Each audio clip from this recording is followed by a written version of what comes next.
दोस्तों नमस्कार। एक बार फिर से एक नए वीडियो में आप सभी का स्वागत है।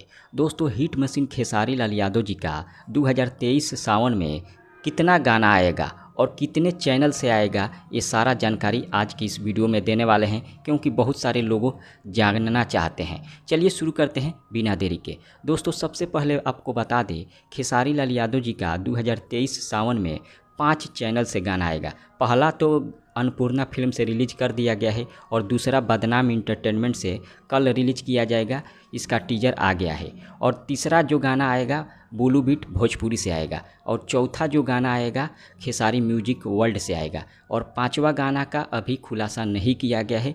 पांचवा गाना एक नया चैनल से रिलीज किया जाएगा जो कि अभी खुलासा नहीं किया गया है। यानी कि 2023 सावन में खेसारी जी के 5 गाने आएंगे और 5 चैनल से आएंगे। उम्मीद करता हूँ आप सभी को जानकारी मिल गया है। मिलते हैं अगले वीडियो में। धन्यवाद।